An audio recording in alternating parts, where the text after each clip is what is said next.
gelombang serangan besar kembali mengguncang Ukraina. Rusia mengklaim berhasil menghancurkan pusat komando drone dan menyerang sejumlah fasilitas energi di beberapa wilayah, termasuk Kiev, Sumy, dan Chernigov.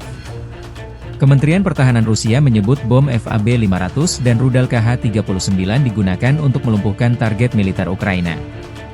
Sementara itu, militer Ukraina melaporkan Rusia melancarkan 56 serangan udara, menjatuhkan 163 bom berpemandu, serta mengerahkan lebih dari 6.300 drone dalam 24 jam terakhir. Konflik yang telah berlangsung sejak 2022 itu terus menunjukkan eskalasi, meski rekaman yang dirilis Kementerian Pertahanan Rusia belum dapat diverifikasi secara independen.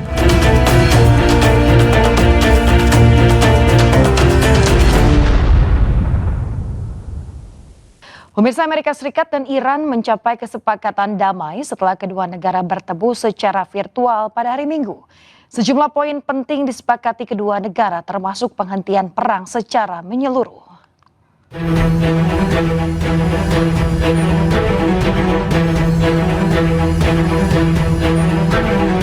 Amerika dan Iran telah sepakat berdamai meski baru bertemu secara virtual pada Minggu 14 Juni dan baru akan menandatangani kesepakatan pada Jumat 19 Juni di Swiss.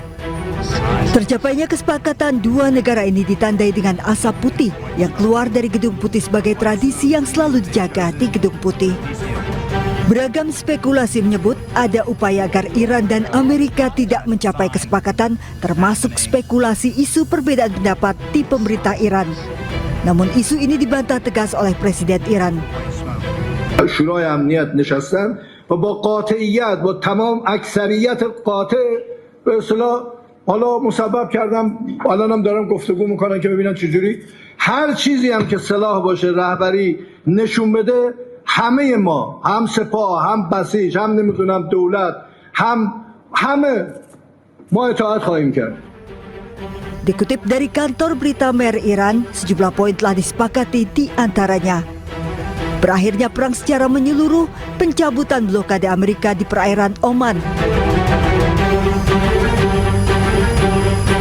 Selat Hormuz dibuka, sanksi Iran ditangguhkan.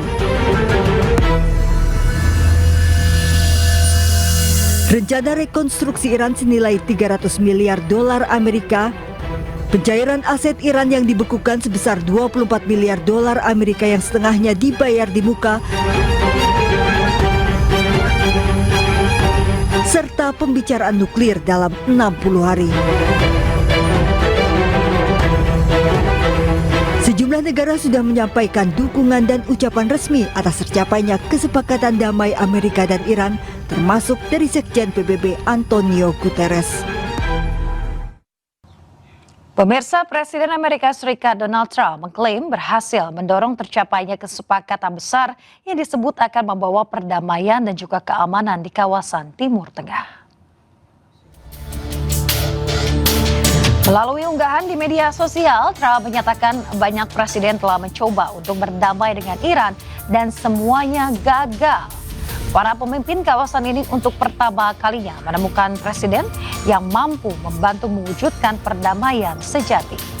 Trump juga menyebut dengan dibukanya selat setelah penandatanganan kesepakatan pada hari Jumat 19 Juni 2026 akan memungkinkan pembersihan ranjau serta memulihkan arus distribusi minyak.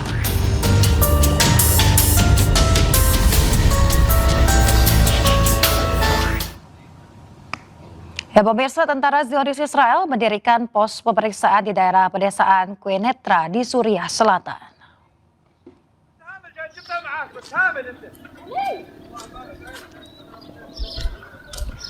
Pasukan bersenjata Israel terlihat di sebuah pos pemeriksaan di desa Saida al-Jolan di daerah pedesaan Quneitra di Suriah Selatan dalam rekaman di hari Senin.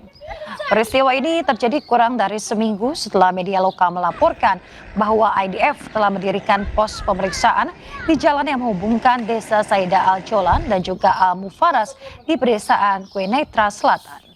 Namun Israel tidak berkomentar terkait dugaan penyusupan tersebut.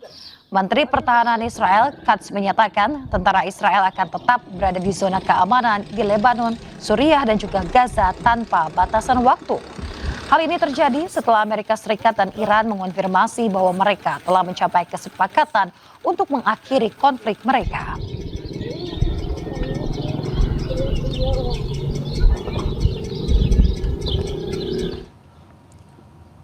Pemirsa, pasukan Israel kembali membongkar paksa rumah-rumah warga Palestina di kota Jenin, tepi barat yang diduduki.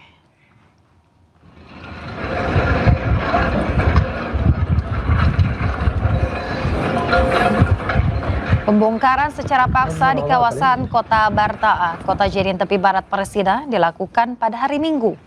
Nampak sejumlah alat berat dikerahkan meratakan rumah-rumah yang menjadi sasaran operasi. Pasukan Israel berdalih bangunan yang dihancurkan tidak memiliki izin pembangunan resmi dari otoritas Israel.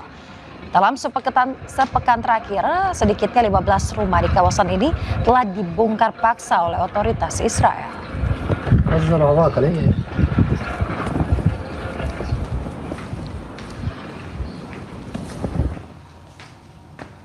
Pemirsa, gelombang pengungsian kembali terjadi di jalur Gaza. Puluhan keluarga meninggalkan rumah mereka di bagian timur kota Gaza setelah muncul laporan bahwa militer Israel memperluas wilayah kendalinya.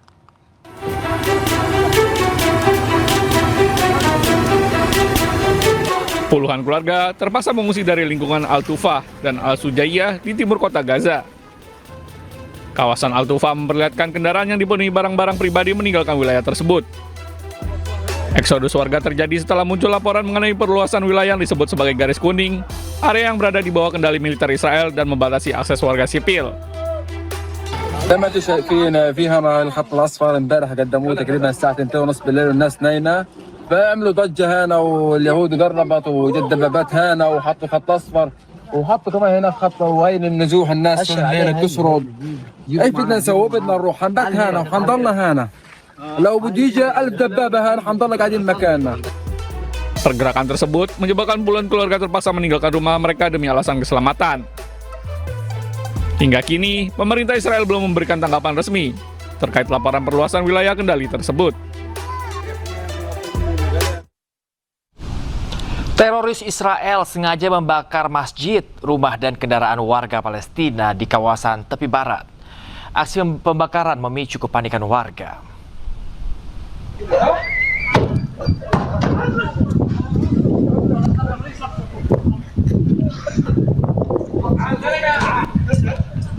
Warga berusaha memadamkan kebakaran Masjid Al-Nur di desa Burqa, Ramallah Utara, tepi barat Palestina. Kebakaran masjid dilakukan sengaja oleh teroris Israel.